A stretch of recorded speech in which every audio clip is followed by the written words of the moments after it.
טוב, השיעור הבא שאני רוצה שנדבר עליו זה נושא של התמיכה והתנגדות, אה, שזה יגיע אחרי שהבנתי אם יש מגמה או אין מגמה. אז בואו נצייר את המגמות בצ'יינה, זה ה-ETF, התעודת סל של סין. סתם לקחתי אותה, אנחנו ניקח אחרי זה עוד.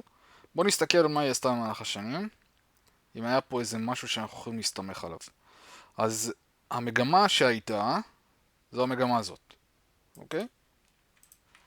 זאת הייתה המגמה שכולם הסתמכו עליה במהלך השנים, אוקיי? אפילו זה היה ככה, ואז זה היה ככה, יש פה עוד מגמה קטנה שהייתה, שאם אתה מסתכל עליה טוב, אוקיי, בוא נעשה את זה ככה, היא נשברה. ואז מה קרה? זה ירד, זה ניסה לעלות חזרה, ואז זה נשבר, אבל זה יצר תעלה אחת גדולה. אז אני חוזר על זה שזה חשוב מאוד לצייר את התעלות האלה בשביל להבין איפה אנחנו עומדים. והאזורים המיוחדים שקורים בקצוות של מגמה.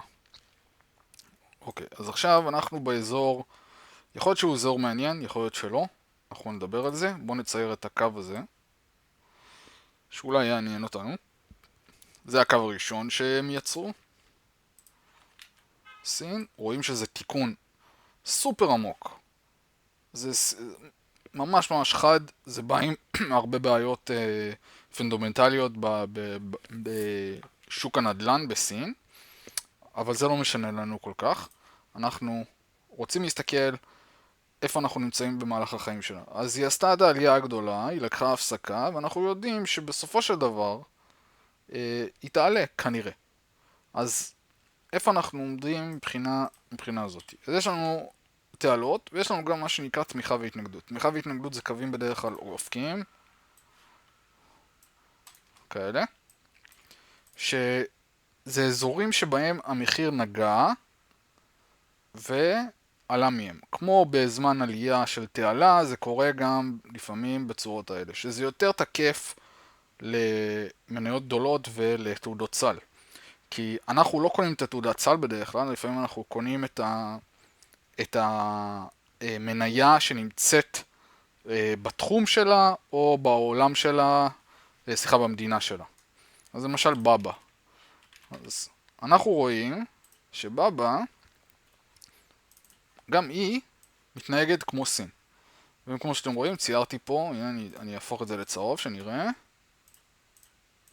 ציירתי פה את האזור הזה שנגענו בו ונתמכנו. צמיחה. שזה אומר שמקום שהיינו בו, ויצאנו ממנו לדרך. במקרה הזה זה היה 90%.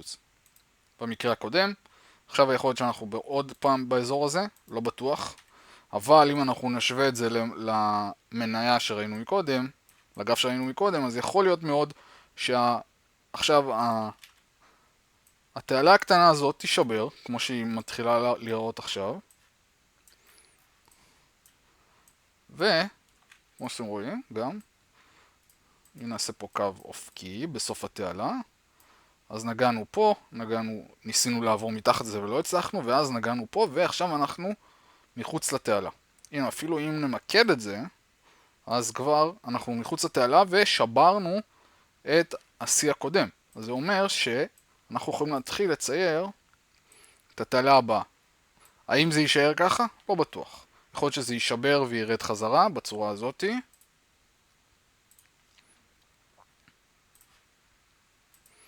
אז יכול להיות שזה ימשיך לדשדש או לרדת, אולי ירד חזרה לפה ואז ינסה עוד פעם לעלות ויעשה דברים כאלה. הכל יכול לקרות, אבל זה לא באמת מעניין. זה הסתכלות מאוד מאוד בסיסית. עכשיו, זה תמיכה, אז מה זה התנגדות? התנגדות זה בצד, פשוט הצד השני. אוקיי? אז יש פה כל מיני אזורים מעניינים שאנחנו יכולים לקחת מהם כאזורים מסוכנים, שהמניה תגיע אליהם, היא, ככל הנראה, תיצור איזשהו מצב תנודתי קיצוני, כמו שקורה פה, כמו שאתם רואים פה, אנחנו נוגעים ואנחנו מתפוצצים, אז יש מקרים שבהם אנחנו פוגעים ואנחנו נופלים. אנחנו יכולים להשתמש באזורים האלה אזורים שבהם אנחנו ניקח כסף לכיס, או אזורים שאנחנו נחכה שהמחיר יגיע אליהם, ינסה לפרוץ אותם, להתמך עליהם, ואז ימשיך הלאה. זה מה שאנחנו בדרך כלל מצפים ממניות מאוד מאוד חזקות. זה ההתנהגות. בדרך כלל, ההתנהגות הזאת קורית למשך כמה שבועות, או לפחות חודש. אנחנו נראה פה עוד תמיכה והתנגדות ממש קטנה. בצורה הזאת, נעשה את זה ירוק. ואז אנחנו ננסה לשבור את זה, כנראה אנחנו ננסה להתמך על זה, וניצור עוד פעם עליות. לפעמים העליות הן קיצוניות, לפעמים לא, אבל אם אנחנו עכשיו נתחיל להסתכל על כל הדברים האלה, אנחנו נוכל לצייר לנו עוד ציורים מעניינים של אזורים שבהם קרו דברים קיצוניים, שזה בגדול התמיכה והתנגדות. זה צריך להיות אזור משמעותי שממנו המחיר זז למעלה או זז למטה. כל נייר ערך מתנהג בצורה הזאת בערך. הנה, אנחנו נסתכל על משהו, בוא ננתח את זה ביחד. אז אנחנו יודעים שהאזורים האלה, כל האזורים האלה, כל הקצוות האלה, יכולים להפוך להתנגדות בעתיד. שבמקרה שלנו, אנחנו שברנו אותה. עכשיו, מה קרה פה? אתם רואים? במקרה הזה פגענו בבול, והתחלנו לרדת, ואז עברנו אותה, קצת דשדשנו פה, והפכנו אותה לתמיכה ויצאנו לדרך. אוקיי? זה בסיס. אותו דבר פה. אותו דבר פה. עכשיו בואו נסתכל על SDQ. SDEQ.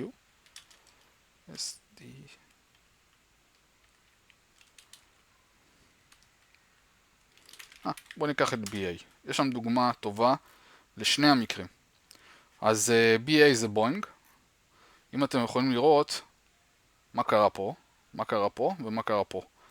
אז הרבה פעמים אחרי שמניה עושה עליות מטורפות, היא זזה ימינה המון זמן. או עליות מטורפות או ירידה מטורפת. אין מה לעשות, זה קורה עם הזמן. זה לא אומר שהמניה הולכת לפח אם היא יורדת, אלא צריך תמיד לחשב מחדש מה יכול לקרות בעתיד. אז למה אני מראה את זה?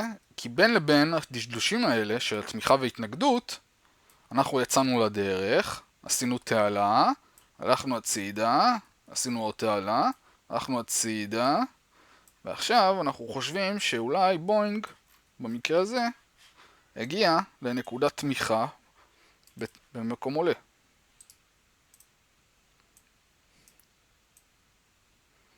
רואים איך זה מתיישב? קצוות נופל, דשדוש, קצוות נופל, קצה נופל. מה יקרה פה? המניה יש לה מלא חדשות רעות. מלא חדשות רעות. דברים נשברים במטוסים כל הזמן בתקופה האחרונה. אם אני אעשה חיפוש בגוגל, אתם תראו שהמניה לא סתם ירדה לאזור הזה. אבל מה שמעניין זה שהיא לא יורדת עוד בינתיים. יכול להיות שהיא תתרסק מפה ותתחיל ירידה מאוד מסיבית, אבל בגלל שאנחנו נמצאים באזור שהוא כביכול, עוד פעם במרכאות זול, יחסית לתעלה העולה ולתמיכה שהחליטו המוסדיים ליצור שם, אז סיכוי מאוד טוב שבוינג לא תצליח לרדת מפה יותר מדי. יכול להיות שהיא תרד ואז היא תעלה ותנסה להתמך למעלה. אוקיי? כל מקום שאתם יכולים לראות בצורה מאוד ברורה את המגמה, חשוב גם לראות את המקומות שבהם יש תמיכה והתנגדות. אם אני מדייק או לא מדייק זה לא כזה משנה. בואו נעשה משהו כזה. אז זה אומר שבאזור הזה, סליחה, נעשה את זה ככה.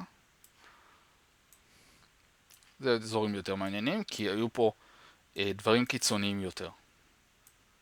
עלייה, עלייה, עלייה, זה כנראה קורונה. עלייה, עלייה, עלייה. אוקיי? עכשיו, הכל יכול להיות שיש פה כמה אזורים מעניינים. קורה הרבה פעמים שאנחנו יורדים בצורה עמוקה מתחת לקו המגמה הראשי, כמו שקרה בקורונה כנראה, כן 2020, זה 2022, יכול להיות שקרה פה משהו, אני לא יודע בכלל מה זה המניה הזאת, זה סתם מהרשימה. אז האימון הבא שלכם יהיה לנסה לחפש מניות, הנה, מניה שהולכת הצידה. ומה היא יצרה? היא יצרה תמיכה, התנגדות פה, שיהיה אדום. ותמיכה בירוק. זה אומר שהוא מגיע לפה, אנחנו צריכים להסתכל, אולי תתחיל מגמת עלייה כמו שקרה פה, או כמו שקרה פה, או מה שיכול לקרות פה עכשיו. כמו שאמרתי, אני לא יודע עליה כלום, הכל מתמיכה טכנית. ואנחנו רואים שהיא ממשיכה לעלות. היא עשתה מאז שהיא נכנסה לשוק, מהאזור הכי נמוך שלה, היא עשתה 2000%, בקצה הכי גבוה שלה. ואני לא יודע באמת מה קרה למניה הזאת, אני יודע למה הדברים האלה קרו, רק בגלל שאני מכיר את השוק, אבל באופן אישי אני לא מכיר אותה. אבל במבט ראשון, שאני מסתכל על המניות האלה, כמו זאתי למשל, אם אתם רואים, יש פה תמיכה עולה, ואם אני אראה את זה, יש פה תמיכה אופקית. שמה זה אומר לי? זה אומר לי שאנחנו, אחרי עלייה מאוד קיצונית, או שאנחנו מנסים להקל את העלייה הזאת ולהמשיך הלאה, או שנקבל חדשות מאוד מאוד רעות, ונתרסק. ועכשיו יכול להיות שאנחנו ננסה שוב לעלות. בגלל שאנחנו בתמיכה. התנגדות, תמיכה. התנגדות, תמיכה. כל דבר שאתם מסתכלים עליו. תודה, זו אותה מניה. אלה מניות רנדומליות, אני לא מכיר את כולם. הנה, זאת מניה שאני בפנים. למה אני בפנים במניה הזאת? גם מבחינה פונדמנטלית, זה בלק רוק, חתיכת מפלצת. אבל אם אתם יכולים לראות, היינו בדשדוש של תמיכה והתנגדות, המון זמן, שנה ושבע, ואז מה קרה? פרצנו את התמיכה, את ההתנגדות, והתחלנו לדשדש על האזור הזה.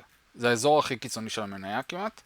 אתם יכולים לראות, נגענו, אבל פה, שפעם האחרונה ששברנו את זה וניסינו לרדת, לא חזרנו לאזור הדשדוש. ואז מה קורה עכשיו? מה אני חושב שהולך לקרות? עם חדשות טובות שיצאו, זה שהיא הולכת לטפס. אני לא יודע כמה, יש לי פה כל מיני רעיונות. בגדול אני מתכנן לאזור ה-900 פלוס מינוס, כי אני סוחר סווינג, אז זה לא אותו דבר, אבל כן, אני כן מכוון לאזורים שבהם אני חושב שהמניה יכולה להתהפך, שהיא לא התמודדה איתו. אז כל האזור הזה, שאין בו קצוות כמו שאתם רואים, לפחות לא בשבועי, זה אזור שהוא כביכול אזור נקי מהתנגדויות. יש את זה, שהוא יכול להתנגד, כי קרה פה איזה משהו, והרבה פעמים אנחנו ניתקע בזה. אז זה אזור שאני כן צריך להיזהר בו, אולי אני אקח שם רווח ראשון. אבל המטרה שלי זה האזור הזה, או האזור הזה. תלוי באותו מקרה, תלוי במצב השוק. אנחנו יכולים לראות גם את ה-RSI, אם זה מעניין אתכם. ה-RSI זה סתם התנהגות מחיר בעבר, אני לא משתמש בו יותר מדי, אבל כמו שאתם רואים, היא די מתאימה למצב המניה. שהיינו פה, שהיינו מתחת להתנגדות הזאתי, התמיכה הזאתי, אז אנחנו רואים עלייה חדה, אתם יכולים לראות פה, ועליות חדות פה ופה. אותו דבר הפוך, ה-RSI כביכול נמוך במרכאות, אבל הגענו לאזור ההתנגדות, והוא הפך להיות זול שוב. אז בגלל זה אני לא תמיד מסתמך על RSI ועל שאר האינדיקטורים.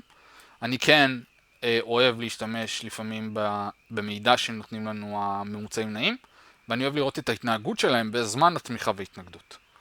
במיוחד שאנחנו מגיעים לאזור הקיצון, כמו שאמרתי לכם. האזור הקיצון זה האזורים הכי מעניינים, מה שקורה באמצע, אחרי שכבר נוצרה תמיכה והתנגדות, הוא מסוכן, זה אזור מוות. אי אפשר לדעת מה יקרה פה, אלא אם כן קורה משהו קיצוני מאוד, ששולח את המניה למעלה, ואז אולי למטה, ואז אולי תמשיך לעלות למעלה. אוקיי, אני מקווה שזה טיפה ישאיר לכם את השיעור הקודם שעשינו, ואולי זה ייתן לכם מבט נוסף על כמה מניות שהסתכלתם עליה. בואו נסתכל עוד פעם על NTC, זה אינטל. אז אינטל, כמו שאתם יכולים לראות פה עכשיו בציורים שלי, בתוכנה שלי האישית, תמיכה והתנגדות, תמיכה והתנגדות, תמיכה והתנגדות, שברנו, עלינו. עכשיו מה יש פה? תמיכה והתנגדות. שימו לב לממוצעים נעים יורדים עכשיו, ועוד פעם הם מתהפכו. קיבלנו כמה חדשות טובות על אינטל. אז מה יקרה פה? כנראה פה יכול להיות שיתרון סיכוי לעסקת סווינג להמשך עליות. מי יודע. אבל כן צריך לקחת בחשבון שעכשיו גם פה יש, שגם האזורים שנוצרו בזמן העלייה, הם יכולות להיות אזורים של התנגדות, כמו שקרה פה, כמו שקרה פה. אוקיי, אנחנו בזמן עלייה, אבל המחיר הולך ימינה, ונתקע בין הדברים האלה, כי מחכים לאיזושהי תוצאות, אולי של דוחות טובים, אולי של עסקה שהולכת להיסגר, כי המוסדים כביכול יודעים מידע לפנינו, לא תמיד, אבל לפעמים, במיוחד בחברות כאלה גדולות, אז הם יודעים מתי כביכול המחיר זול. ואנחנו יכולים רק להסתמך על זה ולחפש אזורים שבהם אנחנו יכולים לראות שאריות של מחיר שקפץ מהם.